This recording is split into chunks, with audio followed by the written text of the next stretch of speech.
Good afternoon, I'm Tips Mahoy and this is ArthIntel Midday Edition. Coming up, Iran admits to major infrastructure damage from U.S. strikes. Ukraine hits at Iran in the Caspian Sea, and things get even messier. Trump, Zelensky discuss Patriot missile production and push to revive Russia peace talks. That plus a check of the weather across the country. Iranian state media reports President Masoud Pezeshkian toured sites damaged by U.S. airstrikes over the weekend, with officials briefing him on harm to ports, border terminals, bridges, roads, railways, and logistics facilities. According to Iran's IRNA, Pezeshkian ordered faster reconstruction and steps to strengthen the transport network.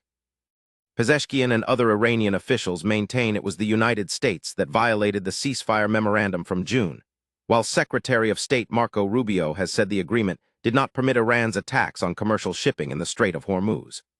Iran's foreign ministry spokesman said Tehran has passed messages to Washington through mediators from Pakistan, Oman, and Qatar, but says it has no interest in direct negotiations unless the U.S. accepts Iran's framework on the Hormuz crisis. Ukraine says its forces struck a Russian missile boat and 2 cargo ships in the Caspian Sea on July 25, with President Zelensky calling the results very strong. Ukraine's intelligence agency, the SBU, says the cargo ships were sanctioned vessels used to move military cargo between Iran and Russia, though what exactly they were carrying remains unknown.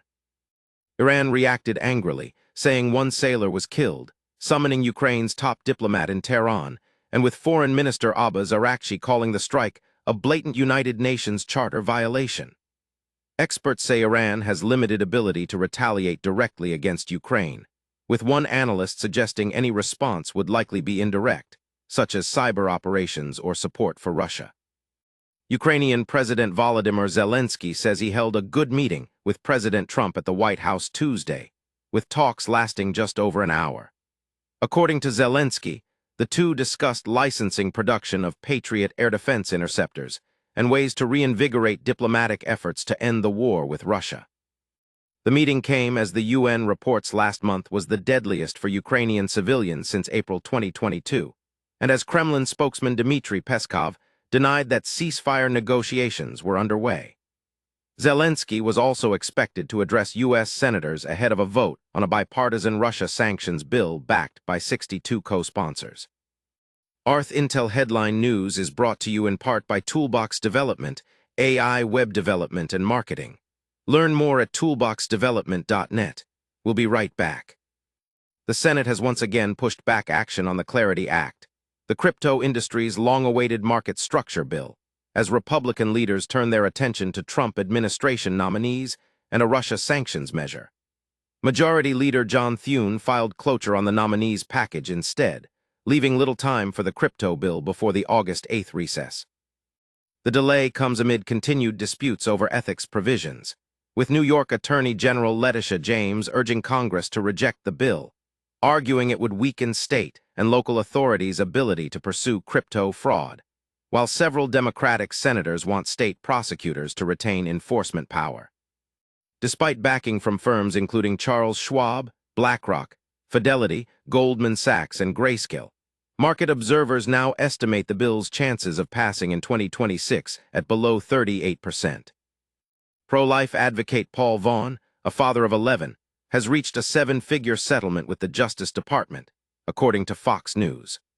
Vaughn was arrested by FBI agents at his Tennessee home in 2022 following a 2021 protest at an abortion facility, and was later convicted in January 2024 on FACE Act and conspiracy charges under the Biden DOJ.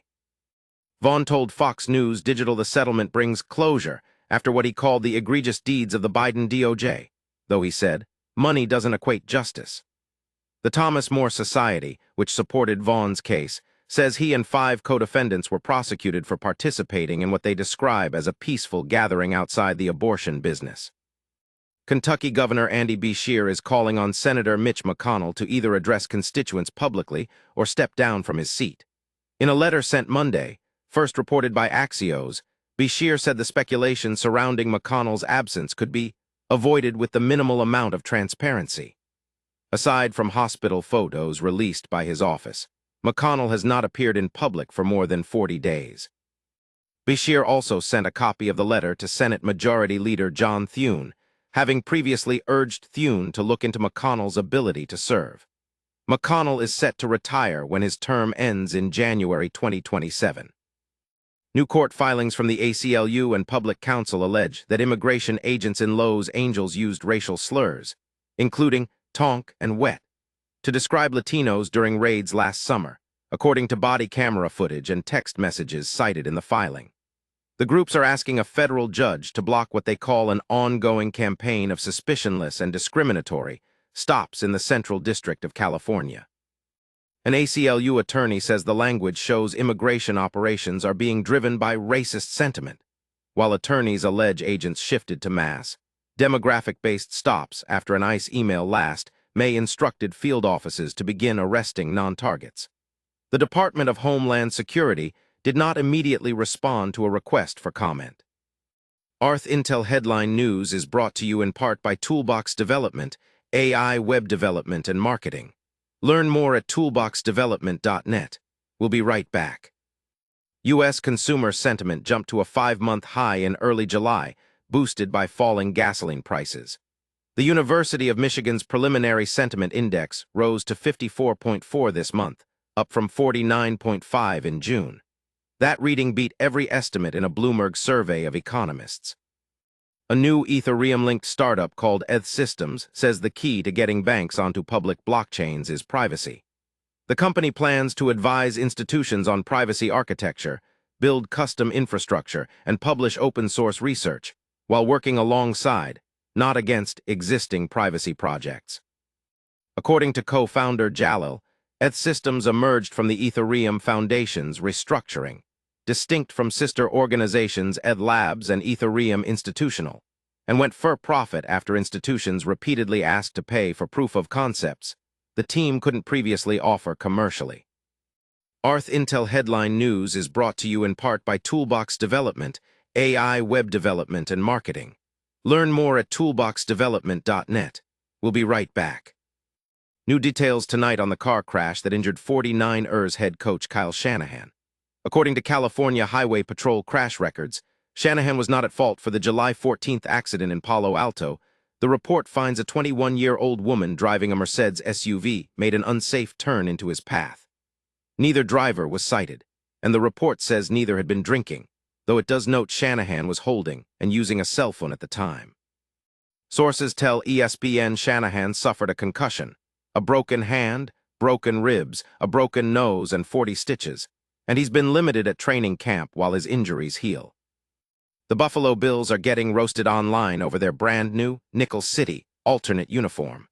Unveiled Monday, the look pairs a gray jersey and gray pants with a blue helmet, marking the first time in franchise history the Bills have worn either a gray jersey or a blue helmet.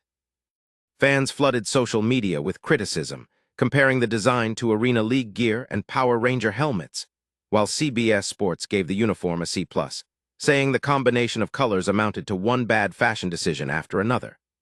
The backlash has been strong enough that CBS Sports has now ranked it among contenders for worst NFL uniform of all time, alongside the Jaguars' 2015 Color Rush and the Eagles' 1934 throwbacks. ArthIntel Headline News is brought to you in part by Toolbox Development, AI Web Development and Marketing. Learn more at toolboxdevelopment.net. We'll be right back. And finally, here's a look at temperatures across the country right now. It's hottest in Phoenix at 96 degrees, while Seattle is the coolest spot on the board this afternoon at 66. That's ArthIntel Midday Edition for now, 11 stories coast to coast. I'm Tips Mahoy for ArthIntel, Signal over Noise. Visit arthintel.com for the full story. Remember to like, subscribe, and enable notifications.